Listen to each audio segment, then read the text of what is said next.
আব্দুল হামিদ খান প্রশ্নটি করেছে যে মোহতারাম, বৃষ্টি প্রার্থনার জন্য বৃষ্টির জন্য সবাই সালাতুল ইস্তেসকার নামাজ আদায় করে, অন্য কোনো আমল আছে কিনা বৃষ্টি প্রার্থনার জন্য, অন্য কোনো আমল আছে কিনা?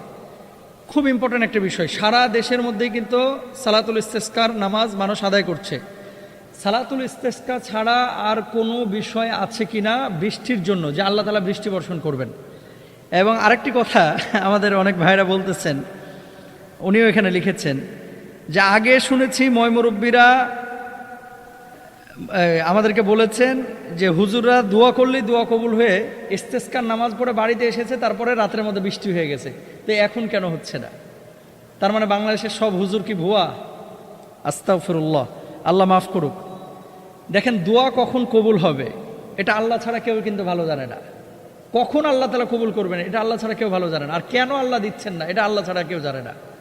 এখন বৃষ্টি আল্লাহ তাআলা কখন দিবেন আর কখন না দিবেন এটা যখন কল্যাণ করা হবে। আপনি বৃষ্টি চাচ্ছেন, কিন্তু যারা ধান কাটবে, যাদের ধান পেকে গেছে তারা তো এখন বৃষ্টি চাচ্ছে না, যে ধানটা কাটা হোক তারপরে বৃষ্টিটা দেও। যাদের আমগুলো ছোট ছোট হয়েছে এরা তো এখন বৃষ্টি চাচ্ছে না, মানে শিলাবৃষ্টি। তো কেউ আমরা বৃষ্টি চাই, কেউ আমরা বৃষ্টি চাই না। তো দেখেন, আরেকটা উদাহরণ দিই। আপনার ছোট বাচ্চা আছে, ঘরের মধ্যে ঢুকে দরজা লাগিয়ে দিচ্ছে। ছোট বাচ্চা, 2.5 বছর 3 বছরের। আপনি জানেন যে দরজাটা লাগাইলে সে আর খুলতে পারবে না। তো ভেতর থেকে যদি ছিটকানি লাগায় দেয় আপনিও বের করতে পারবেন না। কেন? ভেতরে শুধু ছোট বাচ্চা আছে। বাচ্চা কিন্তু কাঁদতেছে, অনেক কান্না, যে আম্মু আমাকে গেটটা লাগাইতে দাও, কিন্তু আপনি লাগাইতে দিচ্ছেন না। কেন লাগাইতে দিচ্ছেন না? কারণ একটাই, যে বাচ্চাটা যদি গেটটা লাগায় দেয় আর খুলতে পারবে না। তো আপনি চাচ্ছেন, কান্না করছেন আল্লাহর কাছে, আল্লাহ বৃষ্টি দাও, আল্লাহ বৃষ্টি দাও, আল্লাহ বৃষ্টি দাও। কেন আল্লাহ দিচ্ছে না? ইন ফিউচার এটার ভিতরে কোনো কল্যাণ আছে কিনা এটা তো আল্লাহ ছাড়া কেউ ভালো জানে না। এটা জানে না। ওই বাচ্চা যেমন জানে না যে দরজাটা লাগাইলে পরবর্তী সিচুয়েশনটা কি হবে, দরজা ভাঙা লাগবে, গ্রিল কাটা লাগবে, তদ্রূপভাবে আমরা মানুষও কিন্তু জানি না যে ইন ফিউচার কি ঘটনা ঘটবে। আমরা কিন্তু কেউ জানি না। এই জন্য আমাদের দায়িত্ব হচ্ছে দোয়া চালিয়ে যাওয়া। ইস্তেসকার নামাজ। আর একটি বিষয় বলেছেন যে বাংলাদেশে এত আলেম ওলামা হুজুর এরা দোয়া করতেছে, বৃষ্টি কেন হচ্ছে না? কে বলছে হচ্ছে না? সিলেটে বৃষ্টি হয়েছে, রাজশাহীতে বৃষ্টি হয়েছে, তারপরে আপনার এই যে দক্ষিণাঞ্চলে কিছু জায়গায় বৃষ্টি হচ্ছে। তো এখন আল্লাহ কোথায় দিবে না দিবে এটা তো সিদ্ধান্ত আপনার। আপনি তো জীবনে মনে করেন 300-র উপরে দোয়া করেছেন, অনেকে 3000টা দোয়া করেছেন। কয়টা দোয়া আপনার কবুল হয়েছে? আপনি বলবেন হুজুর 20টা হয়েছে, বাকিগুলো হয় নাই। তো তার মানে আপনিও ভুয়া ব্যক্তি। এখন দোয়া করার পরে সাথে সাথেই যদি কবুল না হয়, সেখানে ভুয়া স্বীকৃতি দেওয়া বা সার্টিফিকেট দেওয়া, এটা কিন্তু মুসলমানের উচিত না ভাই। তাহলে আপনিও ভুয়ার কাতারে পড়বেন। হ্যাঁ, সবার সম্পর্কে ভালো ধারণা আমাদের হবে, থাকতে হবে। সালাতুল ইস্তেসকার পাশাপাশি, সালাতুল ইস্তেসকায় খেয়াল করেছেন আপনারা, আমরা কিন্তু দোয়া এইভাবে করি না, দোয়া করি এইভাবে। খেয়াল করেছেন আপনারা? দোয়াটা কিন্তু হাতটা উল্টিয়ে আমরা করি। কেন করি? বাংলাদেশের 99% মানুষই জানে না কেন আমরা হাত উল্টিয়ে ইস্তেসকার নামাজে দোয়া করি। কারণ হচ্ছে, আল্লাহ আমরা গুনাহ করেছি, গুনাহের কারণে হয়তো বা আপনি রেগে আছেন, আমাদের বৃষ্টি বন্ধ করে দিয়েছেন। আল্লাহ আমরা গুনাহটা বর্জন করেছি, আপনি আমাদের গুনাহগুলোকে নেক দ্বারা পরিবর্তন করেন, আমাদের পূর্বের অবস্থাটাকে পরিবর্তন করে আপনি, মানে গুনাহের অবস্থাটাকে পরিবর্তন করে সওয়াবের অবস্থায় নিয়ে আসেন। আর আল্লাহ অবস্থান যে পরিবর্তন করবে, অবস্থান কি? মোবাইলের এই পার্ট, ফ্রন্ট পার্ট একটা, ব্যাক পার্ট একটা। ব্যাক পার্ট দেখতে একরকম, ফ্রন্ট পার্ট দেখতে আরেক রকম। তো আমি যদি ফ্রন্টে দেখাই একরকম পরিবর্তন, আমি যদি ব্যাকে দেখাই তাহলে আরেক রকমের পরিবর্তন, তাই না? তো আল্লাহ সুবহানাহু ওয়া তাআলার কাছে আমরা সবসময় হাত পেতে দোয়া করি এইভাবে। এইভাবে দোয়া করা, হাত উল্টের উদ্দেশ্য হচ্ছে যে আল্লাহ পূর্বের অবস্থাটাকে আপনি পরিবর্তন করে, আপনার যদি রাগ থাকে, আমরা যদি গুনাহ করে থাকি, ক্ষমা করে আপনি নতুন করে আমাদের অবস্থান পরিবর্তন করে আমাদেরকে বৃষ্টি দান করেন। এই জন্য চাদর নিয়ে কিন্তু ইস্তেসকার নামাজ আল্লাহ রাসূল সাল্লাল্লাহু আলাইহি ওয়াসাল্লাম যেতেন।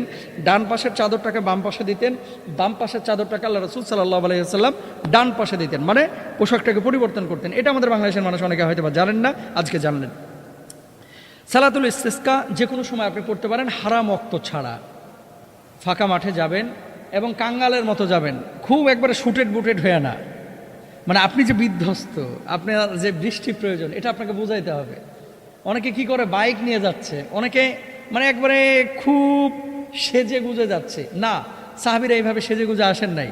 সাহাবীরা একেবারে কাঙ্গালের মতো এসেছে। মানে একজন মানুষের কাছে যখন ভিক্ষা চাইবেন, ভিক্ষুক যখন ভিক্ষা চায়, তখন কিন্তু তার ভিতরে একটা চাহনির, সাইলের একটা ভূমিকা থাকে। তো আল্লাহর কাছে যখন আপনি চাইবেন, তখন আল্লাহর কাছে আপনার ওই ভিক্ষুকের মতো নিঃস্ব শূন্যের মতো চাইতে হবে। একেবারে দাম্ভিকতা নিয়ে, অহংকার নিয়ে আপনার চাওয়া যাবে না। আচ্ছা, 2 নম্বর আরেকটি বিষয় আমাদের করতে হবে, সেটি হচ্ছে আল্লাহ রাসূল সাল্লাল্লাহু আলাইহি ওয়াসাল্লাম জুমার খুতবা দিচ্ছিলেন, এমন মুহূর্তে খুতবার পরপরই বা খুতবার মাঝখানেই একজন বেদুইন দাঁড়ানোর পর বলল, হে আল্লাহ রাসূল, মাল সম্পদ তো ধ্বংস হয়ে গেল আর পরিবার পরিজন ক্ষুধার্ত হয়ে গেল, সুতরাং আপনি আমাদের জন্য আল্লাহর কাছে দোয়া করুন। আল্লাহ রাসূল নিজে 2 হাত দোয়া তুলে আল্লাহর কাছে দোয়া করলেন। আল্লাহ এমন বৃষ্টি দিল যে 1 সপ্তাহে আর বৃষ্টি বন্ধ হচ্ছে না। এই জুমায় বৃষ্টি শুরু হয়েছে, আগামী বৃহস্পতিবার পর্যন্ত টানা বৃষ্টি, পরের জুমায় আবার উঠছে এই বেদুইন। আল্লাহ রাসূল দোয়া আবার করেন, কয় কেন? কয় এখন বৃষ্টি থামাইতে হবে, নাহলে তো সব একেবারে মেসাকার হয়ে গেল। তো বাংলাদেশেও কিন্তু এরকম আছে, যখন আল্লাহ দেওয়া শুরু করে, বৃষ্টি যখন হয় কয় রোদকালেই ভালো ছিল, আবার যখন শীত আসে কয় গরমকালই ভালো ছিল, গরম যখন ঠাড়ায় পড়ে তখন শীতকালই ভালো ছিল, শীত যখন গভীর পড়ে শক্ত হয়ে, না গরমকালই ভালো। মানুষকে পৃথিবীতে আপনি শান্তি দিতে পারবেন না ভাই। মানুষকে শান্তি তখনই মানুষ পাবে যখন জান্নাতে যাবে। পৃথিবীটা আসলে শান্তির জায়গা না। আল্লাহ সুবহানাহু ওয়া তাআলা যে হালতে মুমিনকে রাখবে সে হালতে মুমিন খুশি থাকবে। 3 নম্বর পদ্ধতি হচ্ছে, তারপর আল্লাহ রাসূল দোয়া করলে পরবর্তীতে বৃষ্টি বন্ধ হয়ে গেল। বেশি বেশি বৃষ্টির জন্য আল্লাহর কাছে ফরিয়াদ করবেন, আল্লাহুম্মা সাইবান নাফিয়া, দোয়া করবেন আল্লাহুম্মা হাওয়ালাইনা ওয়ালা আলাইনা, বেশি বেশি সাদাকা করবেন। 4 নম্বর হচ্ছে, চতুর্থ পদ্ধতি হচ্ছে ইস্তেগফার বেশি বেশি করবেন।